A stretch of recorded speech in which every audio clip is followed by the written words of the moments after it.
ಎಲ್ಲರಿಗೂ ನಮಸ್ಕಾರ. ಪುಷ್ಪಾಸ್ ಕಿಚನ್ಗೆ ಸ್ವಾಗತ.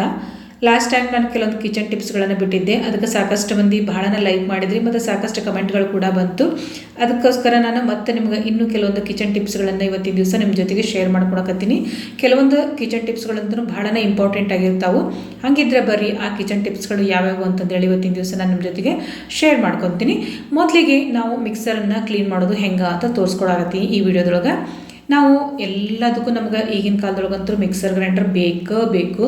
ನಾವು ಅದ್ರ ಈಗ ಬೇರೆ ಏನಾದರೂ ಗ್ಯಾಸ್ ಸ್ಟವ್ ಅಥವಾ ಬೇರೆ ಏನಾದರೂ ಪಾತ್ರೆ ಆದ್ರೂ ನಾವು ಬಡ ಸೋಪು ಅಥವಾ ವಾಷಿಂಗ್ ಪೌಡ್ರ್ ಏನಾದರೂ ಹಾಕಿ ಕ್ಲೀನ್ ಮಾಡ್ಕೊಂಡು ಬಿಡ್ತೀವಿ. ಆದ್ರೆ ಮಿಕ್ಸರ್ ಮಾತ್ರ ಹಂಗೆ ಮಾಡೋದಕ್ಕಾಗೋದಿಲ್ಲ. ನಾವು ಇದನ್ನು ನೀರು ಹಾಕಿ ತೊಳ್ಕೊಳೋದಕ್ಕಾಗೋದಿಲ್ಲ. ಯಾಕಂದ್ರೆ ಇದ್ರೊಳಗೆ ಕರೆಂಟ್ ಇರ್ತೈತಿ, ಶಾಕ್ ಹೊಡಿತೈತಿ, ಆ ಸಮಸ್ಯೆ ಭಾಳನೇ ಇರ್ತೈತಿ ಮಿಕ್ಸರ್ ಗ್ರೈಂಡರ್ ಸ್ವಚ್ಛ ಮಾಡೋದ್ರೊಳಗೆ. ಅದಕ್ಕೋಸ್ಕರ ಇದನ್ನು ಕ್ಲೀನ್ ಮಾಡೋದು ಹೆಂಗೆ ಮತ್ತು ಇದು ಒಂಥರ ಹೊಳಪು ಬರೋದು ಹೆಂಗೆ ಅಂತಂದೇಳಿ ಇವತ್ತಿನ ದಿವಸ ನಾನು ನಿಮ್ಮ ಜೊತೆಗೆ ಶೇರ್ ಮಾಡ್ಕೊಳತ್ತೀನಿ. ಮೊದಲಕ್ಕೆ ಒಂದು ಚಾಕು ಅಥವಾ ಒಂದು ಚಮಚ ತೊಗೊಂಡು ಎಲ್ಲೆಲ್ಲಿ ಗಲೀಜು ಕುಂತಿರ್ತೈತಲ್ಲ ಅಲ್ಲೆಲ್ಲ ಈ ರೀತಿ ಕೆಬರ್ಕೊಂಡು ಎಲ್ಲ ಸ್ವಚ್ಛ ಮಾಡ್ಕೊಳ್ರಿ. ಒಂದು ಬಟ್ಟೆ ತೊಗೊಂಡು ಒರೆಸ್ಕೊಂಡ್ಬಿಡ್ರಿ. ಇದನ್ನೆಲ್ಲ ಕೆಬರ್ಕೊಳ್ರಿ. ಇದಕ್ಕೆ ನೀರಿಗೆ ಏನು ಹಚ್ಚೋದಕ್ಕೆ ಹೋಗ್ಬೇಡ್ರಿ. ಯಾಕಂದರೆ ಇದು ಕರೆಂಟ್ ಇರುತ್ತಲ್ಲ, ಶಾಗೆ ಕೊಡೋ ಚಾನ್ಸಸ್ ಇರ್ತೈತಿ. ಮತ್ತು ಒಳಗಡೆ ಏನಾದರೂ ನೀರು ಹೋತಪ್ಪ ಅಂತಂದು ಹೇಳಿದ್ರೆ ಗ್ರೈಂಡರ್ ಕೆಡೋ ಚಾನ್ಸಸ್ ಕೂಡ ಇರ್ತೈತಿ. ಅದಕ್ಕೋಸ್ಕರ ಒಂದು ಒಣ ಬಟ್ಟೆ ತೊಗೊಂಡು ಎಲ್ಲನೂ ಮೊದಲೇ ಕ್ಲೀನಾಗಿ ಒರೆಸ್ಕೊಳ್ರಿ. ಇದೆಲ್ಲ ಒರೆಸ್ಕೊಂಡು ಹೊಲಸೆಲ್ಲ ತಗೊಂಡ್ಮೇಲೆ ಒಂದು ಇಂಪಾರ್ಟೆಂಟ್ ವಸ್ತುವನ್ನು ನಾವು ಇದನ್ನು ಸ್ವಚ್ಛ ಮಾಡೋದಕ್ಕೆ ಬಳಸಕತ್ತೀವಿ. ಇಲ್ಲಿ ಅದೇನಪ್ಪ ಅಂದ್ರೆ ಪಾಂಡ್ಸ್ ಪೌಡ್ರ್. ಯಾವುದಾದ್ರೂ ನೀವು ಟೆಲಿಕಾಮ್ ಪೌಡ್ರಸನ್ನು ಯೂಸ್ ಮಾಡ್ಕೋಬೋದು. ಈಗ ನಾನೆಲ್ಲೇ ಪಾಂಡ್ಸ್ ಯೂಸ್ ಮಾಡ್ತೀನಿ. ಪಾಂಡ್ಸ್ ಪೌಡರನ್ನು ಹಾಕಿ ಈ ರೀತಿ ಒಂದು ಒಣ ಬಟ್ಟೆಯನ್ನು ತೊಗೊಂಡು ಚಲೋ ತಂಗ ಮಿಕ್ಸರ್ ಗ್ರೈಂಡರ್ನ ಒರೆಸ್ಕೊಳ್ರಿ. ಈ ರೀತಿ ಒರೆಸ್ಕೊಳ್ಳೋದ್ರಿಂದ ಏನಾಗುತ್ತಪ್ಪ ಅಂತ ನಿಮ್ಗೆ ಅನಿಸ್ಬೋದು. ಪಾಂಡ್ಸ್ ಪೌಡರ್ನ ಯಾಕೆ ಯೂಸ್ ಮಾಡಿದೆ ನಾನು ಇದನ್ನು ಕ್ಲೀನ್ ಮಾಡೋದಕ್ಕೆ ಅಂತ ನಿಮ್ಗೆ ಅನಿಸ್ಬೋದು. ಈಗ ಈ ಪಾಂಡ್ಸ್ ಪೌಡರ್ನ ಯೂಸ್ ಮಾಡಿ ನಾನು ಮಿಕ್ಸರ್ ಗ್ರೈಂಡರ್ನ ಕ್ಲೀನ್ ಮಾಡ್ಕೊತೀನಲ್ಲ, ನಿಮ್ಮದು ಮಿಕ್ಸರ್ ಗ್ರೈಂಡರ್ ಎಷ್ಟು ಹೊಳಪು ಬರ್ತೈತಪ್ಪ ಅಂತಂದ್ರೆ ಈಗ ತಾನೇ ನೀವು ಹೊಸಾದು ತೊಗೊಂಡು ಬಂದು ಇಟ್ಟಿರೋ ಮನೆಯೊಳಗೆ ಅನ್ನೋಷ್ಟು ಹೊಳಪು ಬರ್ತೈತೆ ನೋಡ್ರಿ. ಅಷ್ಟು ಕ್ಲೀನ್ ಆಗಿರ್ತೈತೆ ರೀ. ಆಮೇಲೆ ನಿಮ್ಗೆ ನೀರು ಹಾಕಿ ತೊಳೆದ್ರೆ ಶಾಕ್ ಹೊಡಿದು ಈ ಥರ ಏನಾದರೂ ಆಮೇಲೆ ಮಿಕ್ಸರ್ ಗ್ರೈಂಡರ್ ಕೆಡುವಂಥ ಚಾನ್ಸಸ್ ಇರುತ್ತೆ. ಆದರೆ ನಾವಿಲ್ಲಿ ಪೌಡ್ರನ್ನು ಯೂಸ್ ಮಾಡ್ಕೊಂಡ್ರಿಂದ ಆ ಥರ ಯಾವುದೇ ರೀತಿಯಾದ ಭಯ ನಮಗಿರೋದಿಲ್ಲ. ಈಗ ನೋಡಿರಿ, ಪೌಡ್ರ್ ಹಾಕ್ಕೊಂಡು ನಾನೆಲ್ಲ ಕ್ಲೀನ್ ಮಾಡ್ಕೊಂಡ್ಮೇಲೆ ಇನ್ನೊಂದು ಸ್ವಲ್ಪ ಬಟ್ಟೆನ ಒದ್ದೆ ಮಾಡಿಕೊಂಡು ನೀಟಾಗಿ ಎಲ್ಲನೂ ಒರೆಸ್ಕೊಳ್ರಿ. ಒಂಥರ ಒಳ್ಳೆ ಹೊಳಪು ಬರ್ತೈತಿ ಮಿಕ್ಸರ್ ಗ್ರೈಂಡರ್ಗೆ. ಎಷ್ಟು ಶೈನಿಂಗ್ ಬರ್ತೈತಿ ಅಂತಂದರೆ ಡೆಫಿನೆಟ್ಲಿ ನೀವು ಇದನ್ನು ಟ್ರೈ ಮಾಡಿದ್ರೆ ನಿಮ್ಗೆ ಗೊತ್ತಾಗ್ತೈತಿ. ಈಗ ಏನಾದರೂ ಮತ್ತು ಜಿಪ್ಪು ಅಥವಾ ಅಂಟ್ಕೊಂಡಿರ್ತೈತಲ್ರಿ ಮಿಕ್ಸರ್ ಗ್ರೈಂಡರ್ಗೆ, ಅಥವಾ ಎಣ್ಣೆ ಜಿಡ್ಡು ಏನಾದರೂ ಅಂಟ್ಕೊಂಡಿರುತ್ತಲ್ಲ ಅದೆಲ್ಲ ಹೊರಟೋಗುತ್ತೆ. ಈ ಪೌಡ್ರನ್ನ ಯೂಸ್ ಮಾಡ್ಕೊಳೋದ್ರಿಂದ ಎಲ್ಲ ಜಿಗಿ ಎಲ್ಲ ಹೊರಟೋಗುತ್ತೆ ಮತ್ತು ಸ್ವಚ್ಛ ಆಗುತ್ತೆ ಮತ್ತು ಎಷ್ಟು ಶೈನಿಂಗ್ ಬರ್ತೈತಿ. ನೋಡಿದ್ರಲ್ಲ, ಒಂದು ಪೌಡ್ರನ್ನ ಯೂಸ್ ಮಾಡಿಕೊಂಡು ನಾವು ಮಿಕ್ಸರ್ ಗ್ರೈಂಡರ್ನ ಹೆಂಗೆ ಕ್ಲೀನ್ ಮಾಡ್ಕೊಳ್ಳೋದು ಅಂತ ತೋರಿಸ್ಕೊಟ್ಟಿನಿ. ಈಗ ನೆಕ್ಸ್ಟ್ ಟಿಪ್ ಏನಪ್ಪ ಅಂತಂದು ಹೇಳಿದ್ರೆ, ನಾವು ಕೊಬ್ಬರಿನ ಭಾಳ ದಿವಸ ಫ್ರಿಜ್ ಒಳಗೆ ಹೆಂಗೆ ಫ್ರೆಶ್ ಆಗಿಡೋದು ಮತ್ತು ಫ್ರಿಜ್ ಇಲ್ದನ ನಾವು ಕೊಬ್ಬರಿನ ಹೆಂಗೆ ಫ್ರೆಶ್ ಆಗಿಡೋದು ಅಂತ ಎರಡೂ ಥರನೂ ನಾನು ಇವತ್ತಿನ ದಿವಸ ತೋರಿಸ್ಕೊಡ್ತೀನಿ. ಮೊದಲಿಗೆ ಇದ್ರದ್ದು ಜುಬ್ರನೆಲ್ಲ ತಗೊಂಡ್ಬಿಟ್ರಿ ನೀಟಾಗಿ.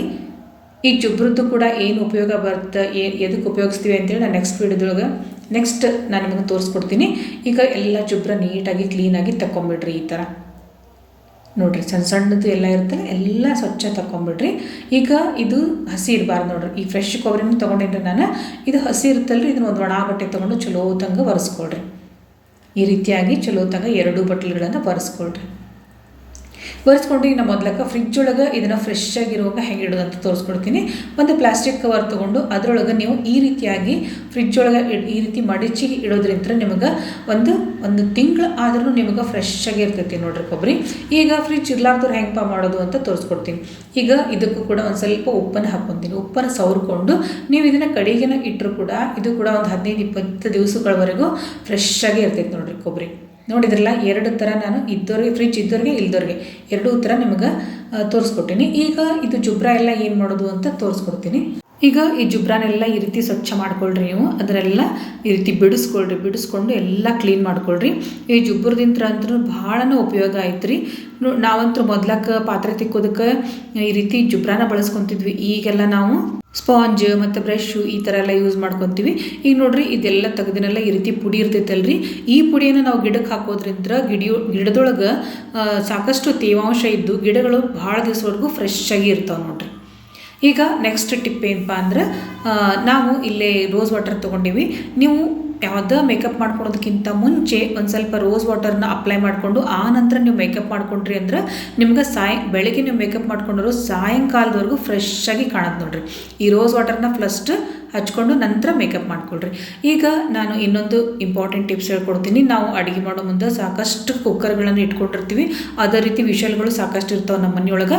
ಇವನ್ನ ನಾವು ಅಟ್ಲೀಸ್ಟ್ ಒಂದು ವಾರ 15 ದಿವಸಕ್ಕೊಮ್ಮಾದರೂ ಕ್ಲೀನ್ ಮಾಡ್ಕೋಬೇಕು. ಮೊದಲಿಗೆ ನಾನು ಒಂದು ಅರ್ಧ ಸ್ಪೂನಷ್ಟು ಅಡುಗೆ ಸೋಡಾ ಹಾಕ್ಕೊಂಡಿನಿ, ಮತ್ತು ಯಾವುದಾದ್ರೂ ಸೋಪಿನ ಪೌಡ್ರು ಅಥವಾ ಹ್ಯಾಂಡ್ ವಾಶ್ ಏನಾದರೂ ಹಾಕ್ಕೊಳ್ರಿ. ಒಂದು ಅರ್ಧ ನಿಂಬೆಹಣ್ಣನ್ನು ಹಿಂಡ್ಕೊಂಡು ಬಿಸಿ ಬಿಸಿ ನೀರನ್ನು ಹಾಕ್ಕೊಳ್ರಿ. ಹಾಕ್ಕೊಂಡು ಇದು 1 ತಾಸಾದರೂ ನೆನೆಯೋದಕ್ಕೆ ಬಿಟ್ಬಿಡ್ರಿ.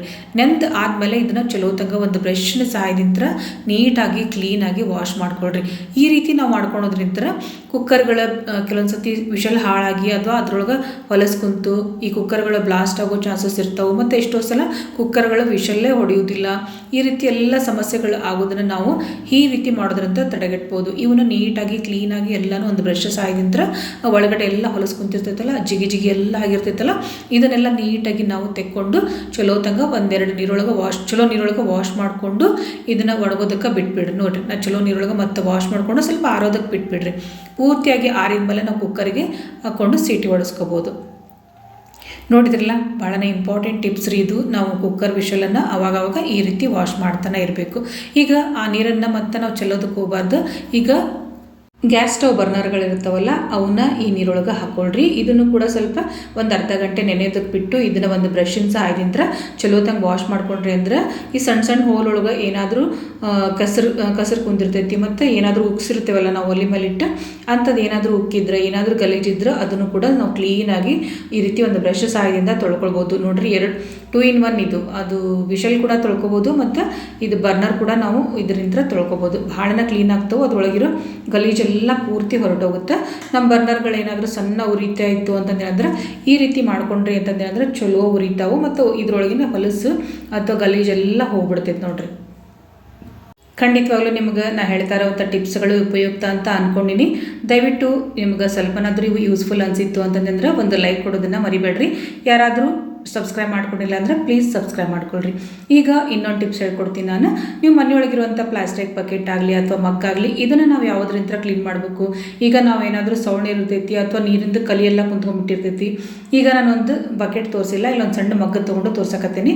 ಎಲ್ಲ ಗಲೀಜು ಕುಂತಿರ್ತೈತಲ್ಲ, ನಾವು ಇದಕ್ಕೆ ಏನು ಹಾಕ್ಕೋಬೇಕಪ್ಪ ಅಂತ ಅಡುಗೆ ಸೋಡಾ ಇರ್ತೈತಲ್ಲ, ಅಡುಗೆ ಸೋಡಾನ ನಾವು ಈ ರೀತಿ ಪೂರ್ತಿ ಮಗ್ಗಿಗೆ ಹಚ್ಕೋಬೇಕು. ಎಲ್ಲ ಹಚ್ಕೊಂಡು ಆಮೇಲೆ ಮನೆಯೊಳಗೆ ಹಾರ್ಪಿಕ್ ಇರ್ತೈತಲ್ಲ, ನಾವು ಟಾಯ್ಲೆಟ್ ಕ್ಲೀನ್ ಮಾಡೋದಕ್ಕೆ ಹಾರ್ಪಿಕ್ ಯೂಸ್ ಮಾಡ್ತೀವಲ್ಲ, ಅದನ್ನು ಇದ್ರ ಮೇಲೆ ಹಾಕ್ಕೊಳ್ರಿ. ಹಾಕ್ಕೊಂಡು ಒಂದು ಸ್ಕ್ರಬ್ಬರ್ ಸಹಾಯದಿಂದ ನಾವು ಇದನ್ನ ಚಲೋ ತಂಗ ತಿಕ್ಕೊಂಬಿಟ್ವಿ ಅಂದ್ರೆ ನಿಮ್ಗೆ ಇದು ಟಪ್ಪಾಗಲಿ ಅಥವಾ ಬಕೆಟ್ಸ್ ಆಗಲಿ ಎಷ್ಟು ಶೈನಿಂಗ್ ಬರ್ತಾವೆ ಅಂತಂದ್ರೆ ಹೊಸಾದ ಈಗಿನ ನಾವು ಅಂಗಡಿಯಿಂದ ತಂದಿಟ್ಟಿವೇನಪ್ಪ ಅನ್ನೋಷ್ಟು ಸ್ವಚ್ಛ ಅಂದ್ರೆ ಸ್ವಚ್ಛ ಆಗ್ತಾವೆ ನೋಡ್ರಿ. ಖಂಡಿತವಾಗ್ಲೂ ನೀವು ಇದನ್ನು ಮಾತ್ರ ಟ್ರೈ ಮಾಡಲೇಬೇಕು. ಬಕೆಟ್ಸ್ಗಳು ಎಷ್ಟು ಗಲೀಜಾಗಿರ್ತಾವಲ್ಲ ನಮ್ಮ ಬಾತ್ರೂಮ್ ಒಳಗೆ ಇಟ್ಟಿರುವಂಥದ್ದು, ಕೆಲವು ಸಲ ಸೌಳು ನೀರು, ಕೆಲವೊಂದು ಸತಿ ಇನ್ನೇನೋ ಗಲೀಜು ಕುಂತಿರ್ತೈತಿ, ಸೋಪಿನ ಕಲಿ ಎಲ್ಲ ಕುಂತಿರ್ತೈತಿ. ನೀವು ಈ ರೀತಿ ಮಾಡ್ಕೊಂಡ್ರಿ ಅಂತಂದೇಳಿದ್ರೆ ಬಕೆಟ್ಸ್ ಆಗಲಿ ಅಥವಾ ಟಬ್ ಆಗಲಿ ಎಕ್ದಮ್ ಸ್ವಚ್ಛ ನೋಡ್ರಿ, ಎಷ್ಟು ಕ್ಲೀನ್ ಅನಿಸ್ತಂದ್ರೆ ಅಷ್ಟು ಕ್ಲೀನ್ ಅನ್ನಿಸ್ತಾವೆ. ಈಗ ನಾವು ಮನೆಯೊಳಗೆ ಸಾಂಬಾರು ಮಾಡೋದಕ್ಕಂತೇಳಿ ಸಣ್ಣ ಸಣ್ಣ ಈರುಳ್ಳಿಗಳನ್ನು ತೊಗೊಂಡು ಬಂದು ಇಟ್ಟಿರ್ತೀವಿ. ಆದ್ರೆ ಇದ್ರ ಸಿಪ್ಪಿ ತೆಗೆದು ಅಂದ್ರೆ ನಮಗೊಂದು ದೊಡ್ಡ ಹೆಡ್ಡೇಕ್ ಅಂತಲೇ ಅನ್ಬೋದು. ಈಗ ಈ ಸಾಂಬಾರು ಈರುಳ್ಳಿಗೆ ನೀವು ಬಿಸಿ ಬಿಸಿ ನೀರನ್ನು ಹಾಕ್ಕೊಂಡು ಒಂದು 10 ನಿಮಿಷ ಬಿಟ್ಬಿಟ್ರಿ ಅಂತಂದ್ರೆ ಸಾಂಬಾರ್ದು ಈರುಳ್ಳಿದು ಸಿಪ್ಪೆ ಮಾತ್ರ ಭಾಳ ಸರಳವಾಗಿ ನಾವು ತೆಕ್ಕೋಬೋದು ನೋಡ್ರಿ. ಈ ರೀತಿ ಒಂದು 10 ನಿಮಿಷ ಬಿಟ್ಬಿಡ್ರಿ. ಒಂದು 10 ನಿಮಿಷ ಬಿಟ್ಟಾದಮೇಲೆ ಸ್ವಲ್ಪ ಚಾಕು ತೊಗೊಂಡು ನೀವು ಇದನ್ನು ಕಟ್ ಮಾಡ್ಕೊಂಡ್ರಿ ಅಂದ್ರೆ ಭಾಳನೇ ಈಸಿಯಾಗಿ ನಾವು ಸಿಪ್ಪೆಗಳನ್ನು ತಕ್ಕೋಬೋದು. ನೋಡಿದ್ರಲ್ಲ, ನಿಮ್ಗೆ ನಾನು ಕೆಲವೊಂದು ಇಂಪಾರ್ಟೆಂಟ್ ಕಿಚನ್ ಟಿಪ್ಸ್ಗಳನ್ನು ನಿಮ್ಮ ಜೊತೆಗೆ ಶೇರ್ ಮಾಡ್ಕೊಂಡಿನಿ. ನಿಮ್ಗೆ ಎಲ್ಲ ಟಿಪ್ಸ್ಗಳು ಇಷ್ಟ ಆಗಿವು ಅಂತ ಅಂದ್ಕೊಂಡಿನಿ. ಇಷ್ಟ ಆಗಿದ್ರೆ ದಯವಿಟ್ಟು ಒಂದು ಲೈಕ್ ಕೊಡೋದನ್ನು ಮರಿಬೇಡ್ರಿ. ಹಂಗೆ ನಿಮ್ಮ ಫ್ರೆಂಡ್ಸ್ ಜೊತೆಗೂ ಶೇರ್ ಮಾಡ್ಕೊಳ್ರಿ. ಪ್ಲೀಸ್ ಯಾರು ನಮ್ಮ ಚಾನಲನ್ನು ಸಬ್ಸ್ಕ್ರೈಬ್ ಮಾಡ್ಕೊಂಡಿಲ್ಲ ಪ್ಲೀಸ್ ಸಬ್ಸ್ಕ್ರೈಬ್ ಮಾಡ್ಕೊಳ್ರಿ. Thank you.